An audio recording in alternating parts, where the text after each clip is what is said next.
Corona চিকিৎসায় প্রতারণা মামলায় গ্রেপ্তার রিজেন্ট গ্রুপের চেয়ারম্যান শাহেদ করিম খালাস পেয়েছেন।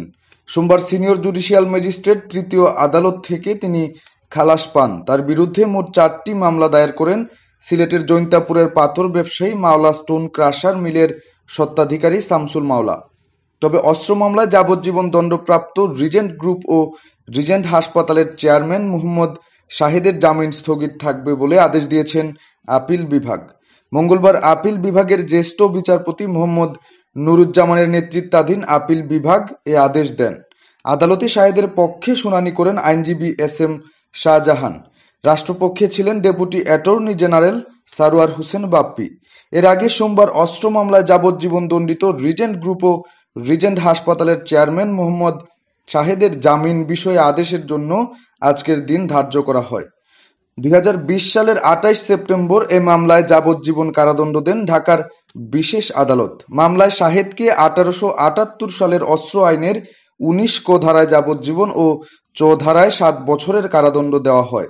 দুটো সাজা একত্রে চলবে বলেও রায়ে উল্লেখ করা হয়েছে। এছাড়া ওই অস্ত্র বাজেয়াপ্ত ও যে গাড়ি থেকে অস্ত্রটি উদ্ধার করা হয়েছে তার মালিকানা যাচাই করে পরবর্তী পদক্ষেপ নিতে বলা হয়েছে। পরে হাইকোর্টে আপিল করে জামিন চেয়েছেন শাহেদ।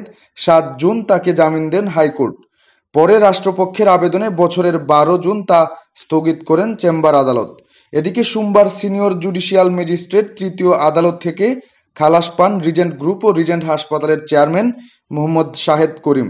আদালত সূত্রে জানা যায়, জৈন্তাপুরের পাথর ব্যবসায়ী মাওলা স্টোন ক্রাশার মিলের স্বত্বাধিকারী শামসুল মাওলা তার ব্যবসায়িক পাওনার বিপরীতে শাহেদ করিমের বিরুদ্ধে 3টি চেকের মামলা ও একটি প্রতারণার মামলা অর্থাৎ মোট 4টি মামলা দায়ের করেন।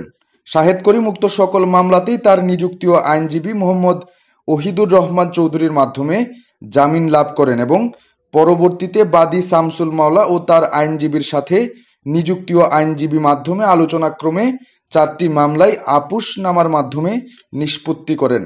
উল্লেখ্য, 2020 সালের 15 জুলাই সাতক্ষীরার সীমান্তবর্তী এলাকা থেকে শাহেদকে গ্রেপ্তার করে র্যাপিড অ্যাকশন ব্যাটালিয়ন র্যাব। এরপর তাকে নিয়ে উত্তরায় অভিযান চালিয়ে অস্ত্র উদ্ধার করে সংস্থাটি।